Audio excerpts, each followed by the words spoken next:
자녀 경제 교육 어떻게 할까 고민이 많으시죠? 우리 아이들 부유하게 키우는 방법, 저 강수영 박사가 알려드리겠습니다.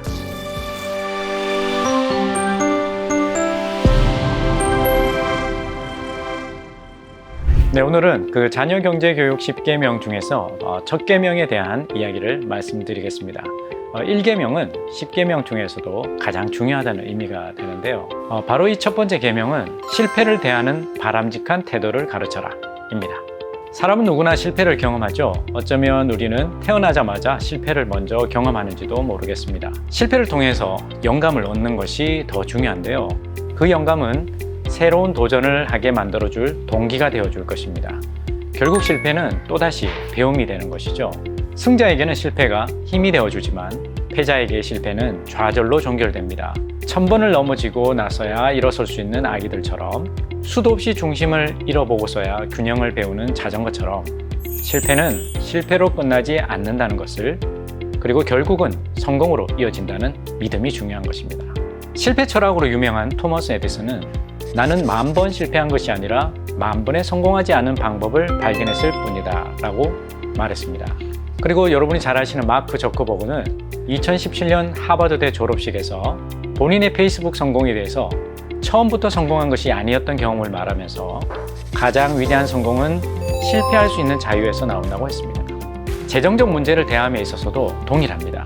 실패를 대하는 태도가 명확한 아이는 나중에 경제적인 손실을 어떻게 다루어야 하는지를 알게 됩니다. 경제적 손실에 대해서 유연하고도 담대해지는 것이죠. 실패를 다루면서 가장 큰 부작용은 실패가 두려워 아무것도 하지 않는 데 있습니다. 아무것도 하지 않으면 실패는 없죠. 하지만 더 무서운 것은 아무것도 하지 않으면 그걸로 마이너스라는 사실입니다. 네, 자녀 경제 교육 두 번째 계명입니다. 결핍을 가르쳐야 결실이 생긴다입니다. 요즘 시대는 자녀의 입장에서는 아무래도 풍족한 삶을 살고 있죠. 또 부모의 경제적인 형편과 전혀 관계가 없습니다. 부모는 자녀에게만큼은 부족할 것이 없도록 최선을 다하기 때문인데요. 그래서 자녀들은 부모들이 모두 풍족한 줄 압니다.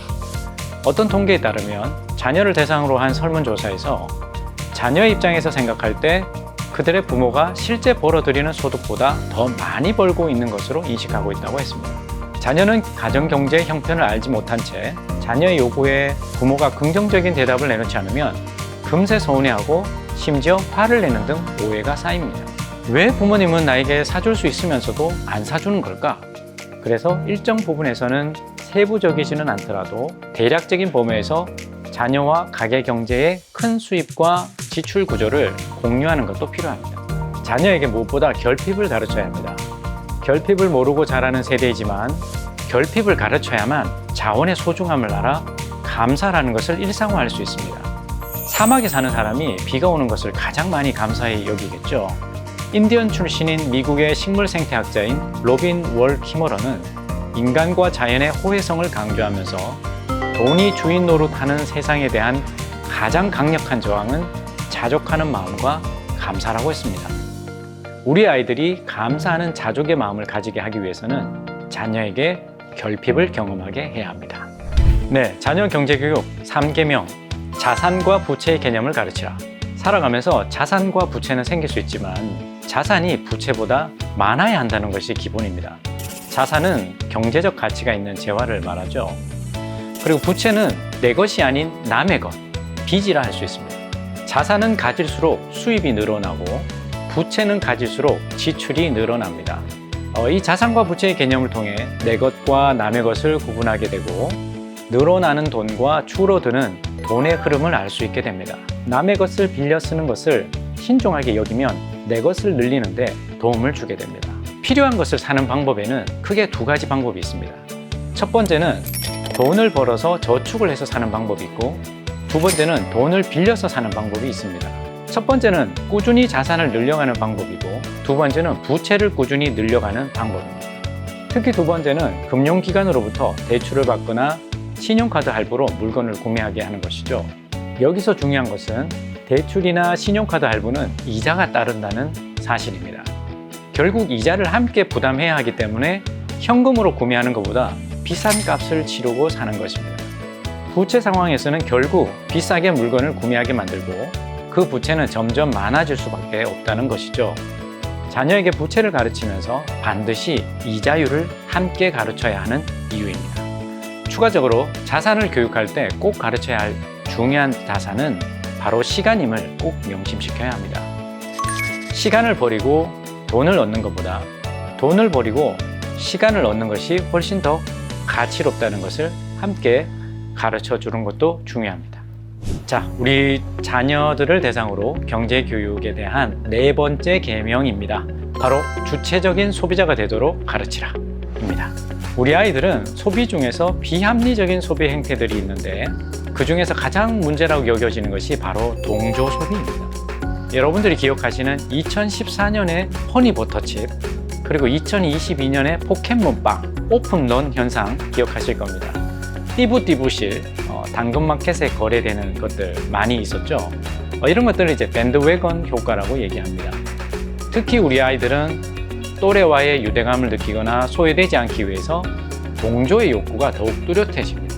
다른 애들은 다 있는데 나만 없어 라는 이런 인식을 넘어서야 하는 것이죠. 동조 소비는 충동적인 동조 성향으로 인해 결국 과도하게 시간과 에너지를 낭비하게 되는 결과를 나타냅니다. 필요에 따라 소비를 결정할 때 또래 압력을 이기는 힘이 되어야 하는데요. 소비하는 것으로 나의 부족한 자존감을 채우는 것이 아니라 자기 자신을 존중하고 누군가로부터 사랑받는 것으로 부족한 자존감을 채우는 것입니다. 그리고 옛말에 동가 홍상이란 말이 있습니다. 같은 값이면 다홍치마라는 말이죠. 치마 중에는 다홍치마가 단연 으뜸이었던 것 같습니다. 그래서 같은 값이 주어지면 당연히 다홍치마를 골라야 한다는 의미겠죠. 하지만 소비에 있어서는 다른 이야기여야 합니다. 많은 사람이 다홍치마를 좋아한다고 해서 정작 자신에게 필요한 물건이 아닌데도 굳이 다홍치마를 구매할 필요가 없는 것입니다.